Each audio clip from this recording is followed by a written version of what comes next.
always ask me about my apartment in Tokyo. In this video, I want to give you a quick tour. Quick, because it has only 20 square meters. Yes, that's normal in Japan. Hi, I'm Tina. I've been living in Japan for 10 plus years and I'm working freelance as a tour guide and a video content creator. Before we actually start with the tour, here's why my apartment is only 250 USD. Technically, it's 50,000 yen. The exchange rate is just currently really bad. Then, I'm not living in the center of Tokyo. It's technically still Tokyo, but the further away you get from the city center, my apartment is also located about 15 to 20 minutes to the next train station. So again, the further away you are from the next train station, you get the picture.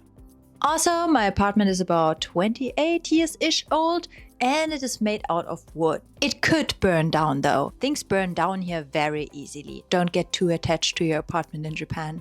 Other factors that can influence the rent are, for example, amenities. Sometimes amenities are missing and then you pay less on which floor you're living, the layout, type of building, security level, and so on and so forth. At the end of this video, I'm going to talk about how I actually found this place, how much I'm paying, because rent is not the only thing you're paying. I will answer some other questions that people keep asking me, so keep watching until the end. Every good Japanese apartment tour starts here at the genkan. This is the entrance. And you see how much space I got here. Let's just look what we got here. There is not like too much going on. 20 square meters. What most Japanese apartments have is like a shelf where you put your shoes in, or where you can put your shoes in. I have a couple of other stuff in there as well. Hello. Then I got, of course, my shoes here. So this is the genkan area. Usually you take your shoes off here and then you step into the room. I'm already wearing my slippers. This thing down here, this is the post box. This is how it looks like from the inside. It is a bit old. It's not the newest place and it's also a bit noisy. Oh, wait, hard to open. From the entrance, come. And welcome to my living room. And the room I sleep in, the room I work in, the room I do everything in. And if it wasn't for this thing that I put here to separate my living room from the kitchen, this would all be one room. Again, that's the reason why it's a cheap apartment. It makes sense, doesn't it? I got all my furniture after I moved in. I got like a working area here because I am working from home a lot. And I got like a sofa. Like it's like a bed, sofa bed. Currently this is hanging here. This is my, what's it called? My clothes that I washed yesterday. And I can hang them here or here. Usually you have these little, I don't know how they're called, but you hang a rack up on here and there you can dry your clothes. Usually Japanese apartments come with a balcony and you dry your clothes on the balcony. This one does not have a balcony and is one reason why it's so cheap. We got 2 remote controls usually these days. That's very common now. One of them is for the light here in the living room. It just currently doesn't work because I need to, works like this. There are different things that you can do with it, make it a little bit darker and whatnot. If you want to sleep at night and you do not want to stand up and turn off the light manually, you can just do this. And then we got a second remote control in every place. That's for the air conditioner. So if it's too cold in the morning, I'm turning on the heat with that. Turn that off again because actually we don't need it. And there are 5 million other buttons like a toilet in Japan. This thing can do a lot. Somebody's just bringing the mail and I can so hear that. Insulation is just so bad here. Can you hear that? That's the mail guy and he's driving away. Bye-bye. Some things that are missing in Japan: central heating, warm water for washing machines because they all use cold water. What else? Ovens. You need a huge amount of money to get a place that has an oven. Like we know, there are microwave ovens, but not normal like we. This is another reason why my place is cheaper. This is the closet. Some places come with a walk-in closet. This is not a walk-in closet. Can you see that? Like this. Should I make this my thumbnail? These are the stairs. This building has 2 floors and people need to go up to the 2nd floor, and they have stairs in the middle of the building. Living in Japan! Woohoo! It was supposed to become a closet. Unfortunately, it didn't make it. And it's really dark in here, so there's also no light whatsoever. That's what's going on here. Anyone here who remembers my old suitcase? So I already mentioned that I got a rack to separate my living space from the kitchen. And I got a lot of these here, these kind of racks, because Japanese apartments don't have furniture and regular closets, like, you know, I know from my family, and from Germany, regular closets, I know from Germany, I have barely seen in Japan. It's follow me to the kitchen. Follow me to the kitchen. Yes, exactly. Come with me to my kitchen. Okay. Excuse my small kitchen space. I don't even have to. Whoa! This happens all the time. I'm constantly bumping into things. Don't get me wrong. I love my place. So this is a Japanese kitchen, and this is very normal for a 1-person apartment. You got a sink, a little bit of space for your stuff, and you got 1 heating plate. Sometimes they give you 2 heating plates. Oh fuck, holy shit. Don't even know if I can show you. I can only open this. If I want hot water in my apartment, I have to turn this on.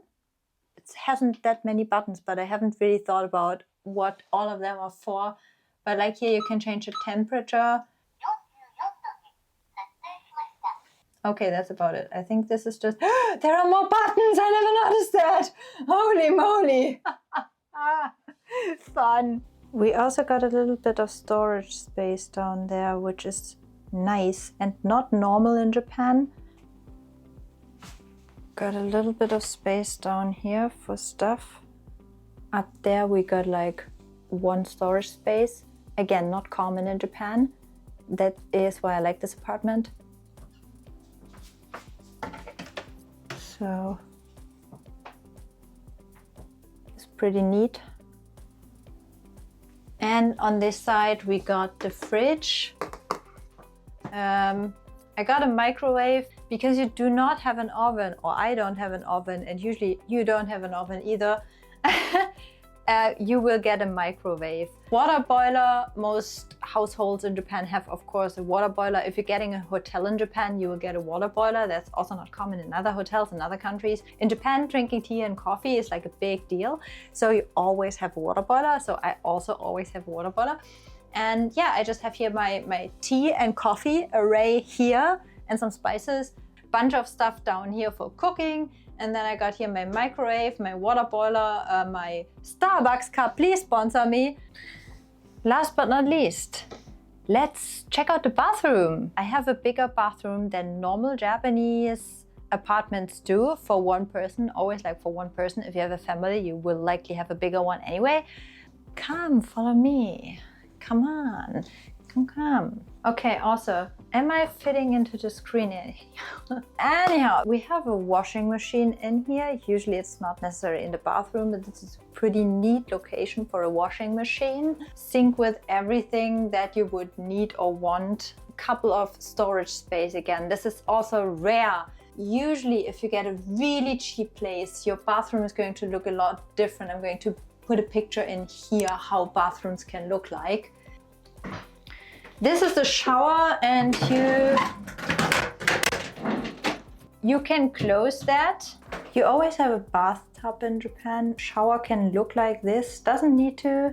I also got this up here, so I could also just like put it here and it would look maybe a little bit more normal. Usually when you're taking a shower and you're in the bathroom, you have like a little mini chair here and you would sit on that and then wash yourself in front of the mirror. That's what they would do in Japan, but I don't do that. So this is a normal toilet. Usually in Japan, when you're getting a cheaper apartment, you're not getting one of those fancy toilets. You need to pay a little bit more money for that. Do I care about that? No. If I missed anything important that you want to know about, let me know in the comments. I found my apartment on a website that is called Sumo, and this is the site that most Japanese people would use. So I don't think they have an English version. If you can use Japanese, I would recommend you to use this website. It has the most options. If you can't speak Japanese, then you can find online a long list of like English-speaking, foreigner-friendly companies that also offer apartments. However, they are likely going to be more expensive. You also want to know that the average apartment contract is 2 years.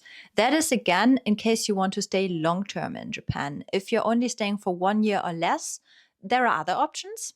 I think there are enough options online for short-term rentals.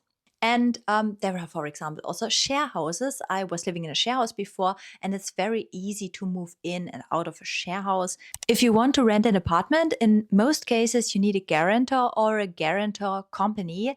In case of the company, it's more like you're paying them to be your guarantor. You also need your visa before you can rent an apartment in most cases. The reason being that they want to know, they want to have proof that you stay in Japan for 2 years. And one issue that some owners have with foreign residents is that those foreign residents just leave without paying the rent. Or if you are a foreigner and you want to move to Japan, you should know that it can be very difficult to find an apartment as a foreigner just because we are foreigners.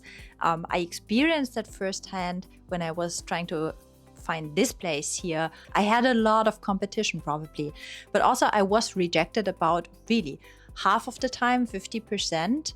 So now let me tell you how much I'm spending on average each month. So first of all, 50,000 yen for this apartment rent each month. Then I have like a phone contract that comes with internet access, and it's about 3,500-ish yen each month. And I can use that. I can use my hotspot on my phone, also on my computer. Gas and water are very cheap. They are both on average between 1,500 to 2,500 yen. But gas is every month and water is every 2 months. Electricity is a different kind of, it changes a lot in the course of the year. In spring and autumn, it's going to be a little bit on the cheaper side. I paid electricity bills here that are like 4,000 yen-ish in spring and autumn when I barely use my air conditioner. But it goes up to 10K or even more depending on the place you're living in, depending on if you're living by yourself, if you have a family, if you're using the air conditioner a lot or not. I mentioned that many places are made out of wood, my place too, which means that the insulation is just so bad, you need the air conditioning and rather pay a little bit more than just get sick all the time because it's too hot or too cold or whatever. So guys, this is my apartment and how much I'm paying for it and how I found it. If you have the feeling I missed anything or if you have some questions, leave them down in the comments. Again, thank you for watching. If you like this video, don't forget to give it a like, maybe subscribe to this channel, and I see you then in the next one. Cheers, bye bye, bye bye, bye bye.